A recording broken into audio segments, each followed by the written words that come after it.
Ok,សួស្តីអ្នកទាំងអស់គ្នាហើយខ្ញុំមានចំណុចវេយ្យាករណ៍សំខាន់ដែលឥឡូវយើងទើបតែនឹងប្រឡងបាក់ឌុបចប់ហើយយើងតែនឹងឃើញយើងតែងតែសរសេរឬក៏និយាយថា congratulation នៅពេលខ្លះយើង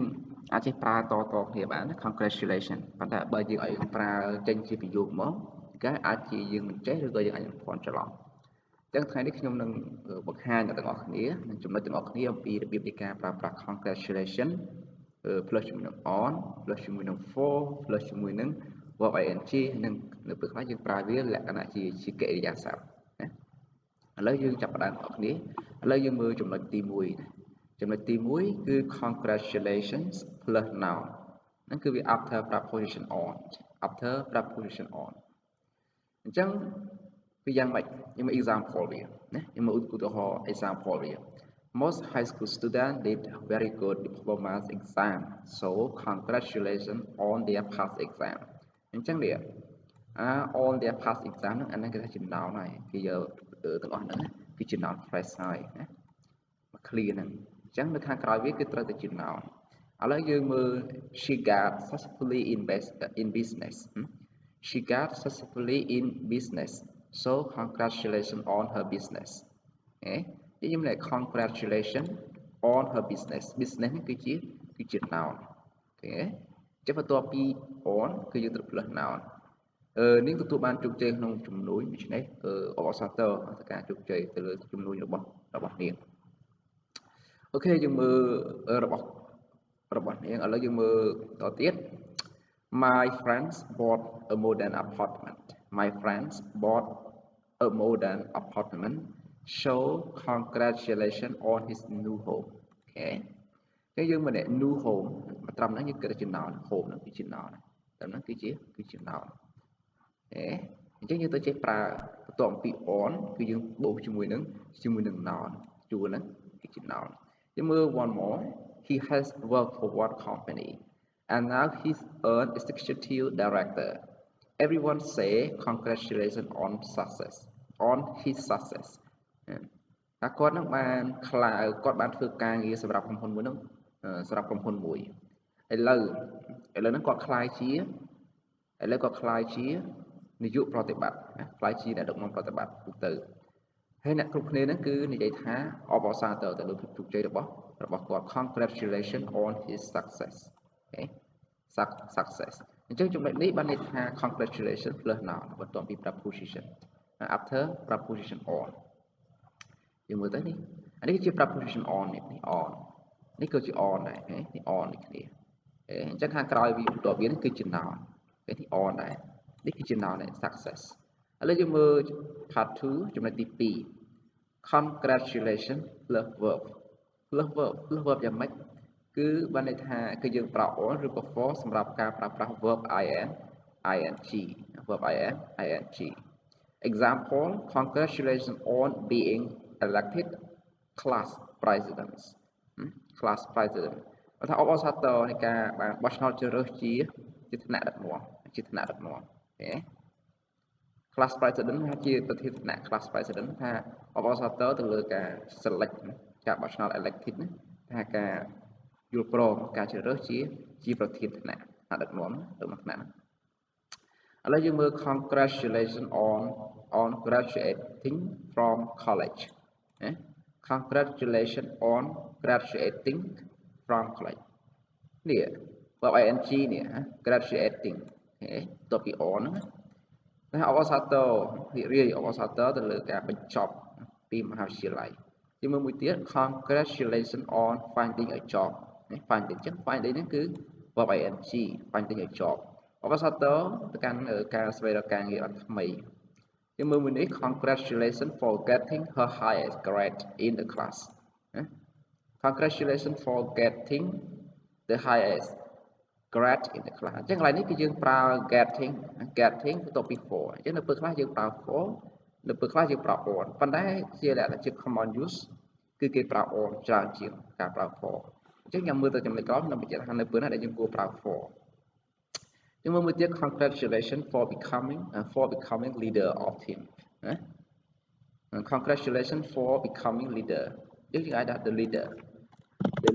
the leader of teams ដើមមួយទៀតមកជាអ្នកដឹកនាំមានតែម្នាក់ក្នុងក្រុមអូខេដែរ Observator ស្រកខ្លាយទៅជាអ្នកដឹកនាំក្រុម the leader of teams អញ្ចឹងយើងមកមើលចំណុចនេះគេថាចំណុចដែលយើងត្រូវចំណាំដែលយើងត្រូវចំណាំយើងត្រូវប្រើ for សម្រាប់តែនរណាម្នាក់ដែលទទួលបានអ្វីដែលជាជំនាញនិងការខិតខំប្រឹងប្រែងខំរបស់ខ្លួនតែប៉ុណ្ណោះដោយយើងមិនត្រូវប្រើចំពោះអ្វីដែលទទួលបានដោយសំណាងឬមិនមែនជាជំនាញឡើយអូខេជាសំណាងឬក៏មិនជាជំនាញឡើយដូចយើងមើល example Congratulations for getting dozens of $1,000 from winning the lottery បានន័យថាអបអរសាទរសម្រាប់ការទទួលបានរាប់ពាន់ដុល្លារសម្រាប់ការឈ្នះឆ្នោតអញ្ចឹងឡើយនេះគឺយើងអត់ប្រើ for ត្រូវទេឡើយនេះណាគឺយើងប្រើ for ត្រូវទេភាសាអីវាមិនជាជំនាញរបស់គាត់ទេហ្នឹងណាវាមិនជាជំនាញទេគាត់ឈ្នះឆ្នោតណាធ្វើគាត់ឈ្នះឆ្នោតអញ្ចឹងគឺគេអត់ប្រើ for ទេ for គឺសម្រាប់ការទទួលបានអ្វីដែលជាទទួលបានជាសមត្ថភាពឬក៏ជាជំនាញរបស់ខ្លួនអញ្ចឹងដែលត្រឹមត្រូវនេះCongratulations for receiving dozens of $1,000 from your hard work ណាបានថាអបអរសាទរសម្រាប់ការទទួលបានលុយរាប់ពាន់ដុល្លារសម្រាប់ការងារដ៏លំបាករបស់អ្នកគឺអីហ្នឹងវាជាជំនាញរបស់យើងអញ្ចឹងយើងមើល number 3 part 3congratulations to បាទយើងប្រើប្រាស់ to អញ្ចឹងយើងប្រើប្រាស់ហ្នឹងយើងប្រើប្រាស់បែបនេះក្នុងលក្ខខណ្ឌការសាទរទៅកាន់មនុស្សឬក្រុមមនុស្សដែលទទួលបានការសាទរពីបុគ្គលណាម្នាក់ example the prime minister of Cambodiaនាយករដ្ឋមន្ត្រីប្រទេសកម្ពុជា the prime minister of Cambodia will meet high school students that have gotten grade A គឺថានាយករដ្ឋមន្ត្រីប្រទេសកម្ពុជានឹងជួបសិស្សមហាវិទ្យាល័យដែលទទួលបាន grade A ណា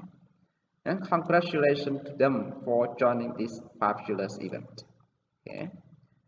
អញ្ចឹងនេះវា congratulations នេះគឺយើងសម្រាប់តែប្រើចំពោះមនុស្សឯងណាមនុស្ស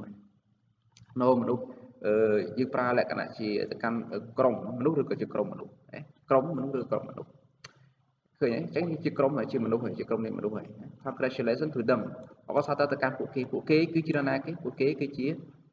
high school student គឺជាសិស្សមហាវិទ្យាល័យដែលទៅតាមប្រឡងបានប្រទេស A ឃើញទេអញ្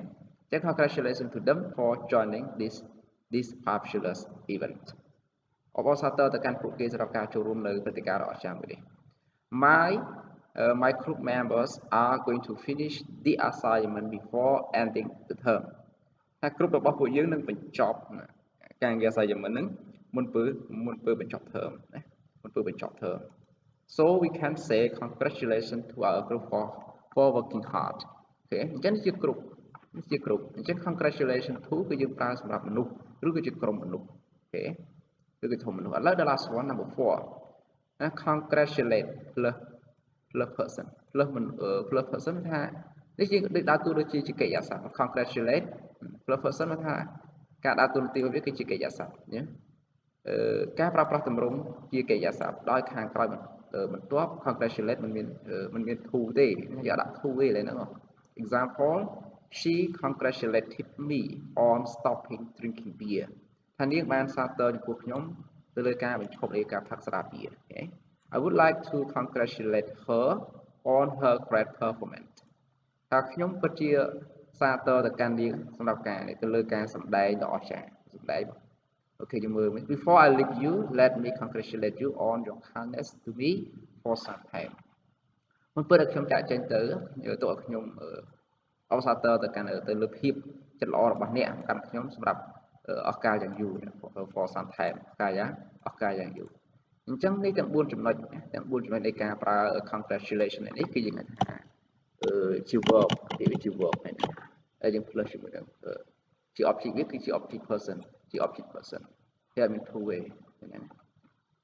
អូខេ congratulation to គឺយើងប្រើសម្រាប់សាទរទៅកាន់មនុស្សឬក៏ជាក្រុមមនុស្សអញ្ចឹងណាឧទាហរណ៍ដែលអ្នកនរគ្នាអាចមើលទៅនេះគឺជាឧទាហរណ៍ស្រាប់អញ្ចឹងយើងមកមើលចំណុច